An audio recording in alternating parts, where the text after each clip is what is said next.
Opa pessoal, e aí, beleza? Sou o professor de História Júlia Santos e faço parte da equipe Estudar para Vencer. Hoje eu venho aqui com vocês trazer uma dica muito importante para o Enem.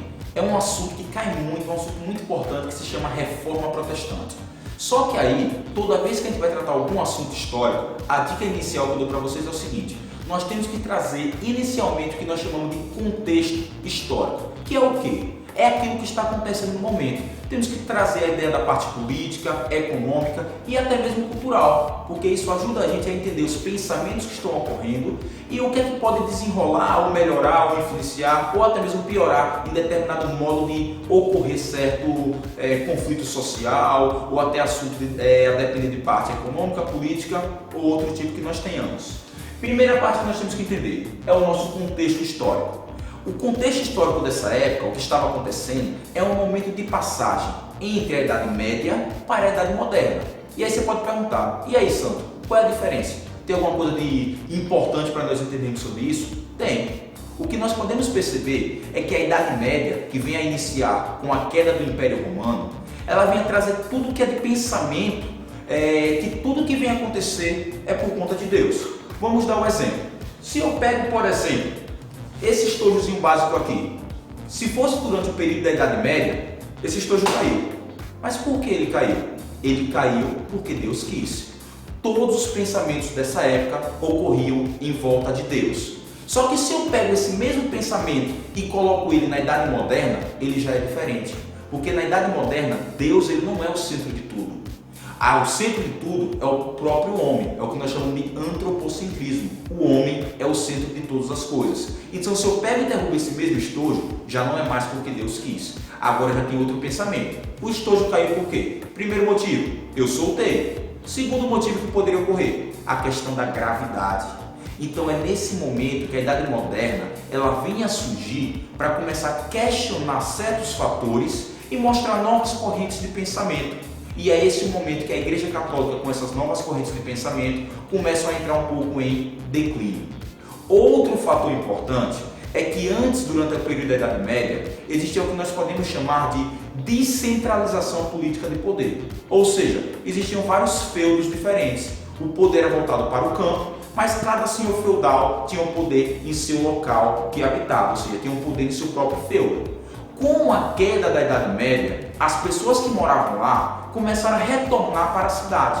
Existe o êxodo rural. E com esse êxodo rural, essas pessoas começaram a tentar o quê? Se abrigar. E agora? Eu não tenho nada. Com quem é que eu vou me abrigar? Então era nesse momento que aqueles reis que estavam um pouco esquecidos começaram a ter um pouco mais de importância. Então essa importância política, econômica e social faz com que esse rei acaba começando a criar o que nós podemos chamar de centralização política de poder. Ou seja, o poder agora ele é centralizado totalmente na mão de um rei, onde ele tem em todos os aspectos a ideia de comandar toda a sociedade. Dentro dessa ideia é que é formado aquilo que nós podemos chamar de antigo regime. Então é a partir disso que inicia o que nós podemos chamar de reformas protestantes. Aí você pode perguntar, e aí Sam, o que seria essa reforma protestante? Quais são os motivos que levaram para ela? Primeiro motivo é o seguinte, lembra que eu falei há pouco instante que a igreja comandava tudo? A igreja era o centro de tudo? A igreja era a pessoa não, mas podemos dizer que a igreja era a entidade mais importante que nós tínhamos. Agora a igreja ela começou a cair o seu poder. E por quais motivos principais levaram essa queda de poder? O primeiro seria aquela chamada venda de indulgências. Que seria o quê? É aquele momento que nós podemos pegar o seguinte. Se eu tenho, por exemplo, um papel básico, esse papel seria o quê? Seria como se fosse uma entrada sua para o céu. Ou seja, eu tenho dinheiro e quero entrar para o céu. O que é que eu vou fazer? Eu vou pagar a igreja e vou comprar um passaporte para o céu. Então a venda de indulgência seria mais ou menos isso. Era um passaporte que eu comprava para entrar ao céu. Só que entrava para a pessoa que tinha condições financeiras. Então, por isso, a igreja começa a ser muito criticada. Segundo pensamento, é o abuso de poder dos padres e do próprio Papa. Ou seja, como eles achavam que fazia parte do clero, era aquele pessoal que era enviado de Deus, eles começavam a abusar do seu poder. Era praticamente aquele pensamento, faço o que eu digo, mas não faço o que eu faço. Então, muitas vezes, eles faziam coisas de errado, como era a própria venda de indulgências, mas eles se achavam no seu direito. Mas se uma pessoa fizesse algo do mesmo padrão, eles acabavam o quê? Criticando e perseguindo essa pessoa. Então, por conta disso, a igreja começa a perder vários fiéis e começa a entrar em declínio. Um terceiro fator que é muito importante ainda é a falta de intelectualidade dos próprios papas. Porque se eu pego com vocês hoje, vamos dar um exemplo concreto. Vamos pegar um padre ou um pastor. Muitas vezes o padre e o pastor, eles são aquelas pessoas mais instruídas que nós temos. Por exemplo, tem vários pastores que são advogados, que são médicos, então além do conhecimento religioso, eles também têm um conhecimento intelectual muito avançado. Se eu pego um padre, além dele ter um conhecimento religioso, na parte que ele vai estudar lá no seu monastério, que vai estudar no seu convento, eles estudam coisas muito elevadas, estudam filosofia, sociologia, história, ou seja, eles têm conhecimento muito elevados além do conhecimento religioso. Só que nessa época não. Muitas vezes eles tinham um conhecimento muito básico religioso, era um conhecimento só que eles achavam que era o correto, não era nenhum conhecimento interpretado pela Bíblia e também eles não tinham nenhum conhecimento intelectual diferente. Por conta disso, essa falta de intelectualidade do clero fazia com que mais uma vez eles fossem criticados. Porque o que é que as pessoas achavam? Os membros do clero, como ocorria na Grécia, como ocorria na Roma, como ocorria no próprio Egito, eram pessoas completamente letradas. E nessa época nem sempre o clero eram pessoas completamente letradas. Então, por conta disso, a igreja cada vez mais vai perdendo o seu poder. Então, essa queda de poder faz com que a igreja comece a perder o seu prestígio. O prestígio que ela tinha na Idade Média, de ser aquela chamada a maior senhora feudal que existia, começa a entrar em declínio e agora aquele rei que estava esquecido começa o quê? A surgir e a ser fortalecido.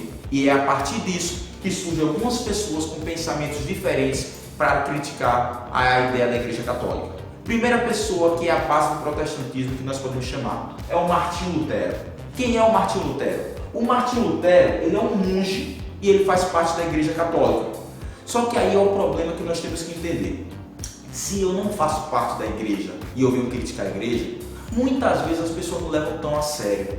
Mas se uma pessoa que faz parte do alto escalão da Igreja Católica, ela critica o próprio meio que ela está vivendo, as pessoas começam a observar que existe alguma coisa de errado. Então Martinho Lutero ele vai fazer a maior ofensa que vai existir para a igreja. Ele vai publicar o que nós chamamos de 95 teses, que seria o quê? Seria praticamente várias folhas que vão criticar a venda de indulgências que a Igreja Católica acabava pregando. Então essa venda de indulgência, com essa crítica dessas 95 teses, faz com que a igreja acabe cada vez mais perdendo o seu prestígio. E ainda por cima ele vai fazer uma afronta maior ao Papa. Ele vai chegar com essas 95 teses na frente da igreja e ele vai pregar na porta. Então todo mundo que passava percebia uma crítica enorme que a Igreja Católica estava recebendo e muitas pessoas acabavam apoiando o próprio Martinho Lutero. O Papa, para não ficar por baixo disso, ele faz o quê? Pede para o Martinho Lutero se retratar. Se ele não se retratasse, ele seria excomungado. O Martinho Lutero não se retrata, ele é excomungado da Igreja Católica, mas mesmo assim ele começa a atrair vários fiéis diferentes. Dentro do seu pensamento, na base da sua religião protestante, ele coloca alguns fatores importantes. O primeiro, a salvação ocorria apenas pela fé. Ou seja, mesmo que eu tenha dinheiro, mesmo que eu queira comprar uma indulgência, isso não é um passaporte para o céu. O passaporte é o quê? É a fé que eu tenho e as boas ações que eu venho a cometer. Então, por isso, já que meu passaporte é através da fé, nada mais interessante do que eu ter a fé do que ler na própria Bíblia. Então, para que as pessoas pudessem ler a Bíblia, ele imaginou o seguinte: a Bíblia não é em latim? Como é que eu sou da Alemanha e as pessoas não vão conseguir ler a Bíblia? Então ele tem a ideia de traduzir a Bíblia para o alemão. Então todo mundo consegue ter acesso às escrituras sagradas porque ele conhece a língua que seria a língua local. É por isso que hoje todos vocês veem aqueles que são protestantes, ou como vocês erradamente chamam, de evangélicos, eles acabam carregando uma Bíblia do lado. Mas por que eles carregam a Bíblia? Porque para os evangélicos a salvação é através de quem? Da Bíblia. Então por isso todos os evangélicos geralmente carregam a Bíblia toda vez que vai para a igreja. Outro pensamento que tem é a ideia da abolição de sacramentos. O que seria essa abolição de sacramentos? Ele vai tirar alguns sacramentos que não são importantes para ele, como por exemplo, o batismo ele acaba achando que esse batismo deve ser diferente. Ele é um batismo por imersão, ou seja, a pessoa não vai se batizar quando pequeno, vai se batizar quando adulto. Então ele vai o quê? Vai mergulhar na água e vai retornar. Ou seja, a pessoa só vai se batizar ao protestantismo quando ela se acha que ela vem a ser devoto de Deus. Então eu posso ter 30, 40, 50 anos e me converter ao protestantismo. Então é nesse momento que eu serei batizado. Segunda pessoa que nós podemos tratar é o que nós chamamos de Calvino. O que é que o João Calvino vem a tratar? O João Calvino ele vai ser um pouquinho esperto.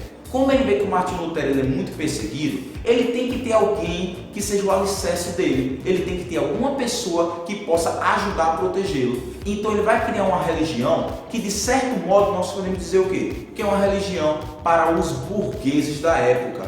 Porque na sua religião, ele vai chamar o quê? Ele vai ter aquele pensamento básico que seria uma virtude através do quê? Da predestinação de valores. Ou seja, só entra no céu quem tem dinheiro.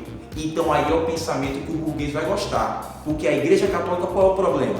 Nessa época, ela criticava a usura. Ou seja, aquela ideia de eu ter a ganância, sempre estar querendo ter mais dinheiro. Mas espera aí. Se eu sou um burguês, se eu sou um comerciante, sempre eu vou querer aumentar o meu comércio. Então como é que eu não vou ter mais dinheiro se cada vez mais o meu comércio está crescendo? Então a Igreja Católica critica o que eles fazem. Por isso, com essa ideia de predestinação de valores, ajuda a burguesia a ter o quê? Para eu entrar no céu, eu tenho que ter dinheiro. Então se eu tenho que ter dinheiro, eu tenho que fazer o quê? Eu tenho que fazer o que nós chamamos de acúmulo de capitais. Então eles vão fazer o quê? Eles vão cada vez mais guardar dinheiro, guardar dinheiro, guardar dinheiro. Eles vão ter uma contenção de valores para que eles possam entrar nesse céu. Então é a partir disso que essa religião é praticamente uma religião voltada para um pensamento burguês. Porque o burguês ele vai apoiar porque vai ter uma pessoa que acabe colaborando com ele. Outro pensamento que nós temos aqui seria o pensamento das outras reformas protestantes. Aqui eu pego, por exemplo, o anglicanismo. O anglicanismo tem duas facetas diferentes.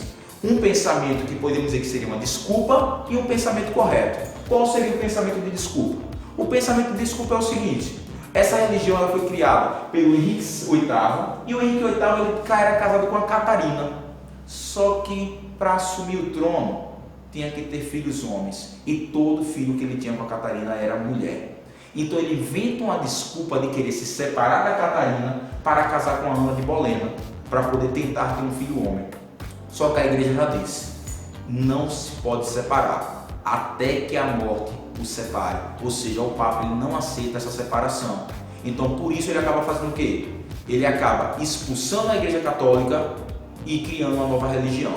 Isso seria uma desculpa. E qual foi o pensamento real? O pensamento real dele não foi somente se casar. O pensamento real dele seria o quê? Confiscar os bens da Igreja Católica e ficar para si. Então, quando ele acaba expulsando todos os bens que eram da Igreja Católica, ele acabou doando para uma parte da burguesia, vendendo para a parte da burguesia e ao mesmo tempo ficando uma parte para ele. Então, existem essas duas facetas. Um que nós poderíamos chamar de uma desculpa, que era somente para se casar, e o outro que seria de acumular, de pegar esses bens da igreja. Por último, nós temos que ver o lado da igreja. E o que é que a igreja vai fazer para poder tentar conter essas contra-reformas? Melhor dizendo, essa reforma protestante. Ele vai criar o que nós chamamos de contra-reforma. E o que seria essa contra-reforma? Seriam medidas tomadas para poder conter esse avanço do protestantismo na Europa. Primeira medida que eles vão tomar, eles vão criar a chamada Companhia de Jesus, que seria uma companhia daqueles chamados jesuítas que nós conhecemos também, eles faziam parte. Eles vão criar uma Companhia de Jesus para poder eles começarem a tentar expandir sua fé cristã, principalmente para países distantes e para continentes distantes, como é o caso das Américas. Segundo momento é a criação do Índice de livros proibidos, ou seja, eles vão pegar aqueles livros proibidos, aqueles livros que falam pensamentos que vão contra a Igreja Católica, ou até mesmo teorias da Igreja, e eles vão o quê? Dizer que esses livros não podem ser lidos por nenhum católico. E um terceiro ponto que eles vão criar é o chamado Tribunal do Santo Ofício. Qual é o pensamento dele? O Tribunal do Santo Ofício tem a ideia de quê? De perseguir todos aqueles que falam sobre pensamentos que vão de encontro à Igreja Católica. Então essas são as principais medidas que foram criadas pela Igreja para tentar romper, para tentar parar um pouco esse avanço do protestantismo. Espero que essa aula tenha sido interessante para vocês e aproveitem essas dicas, pessoal. Valeu, saibam disso. Sim, você pode e você deve. Procure estudar.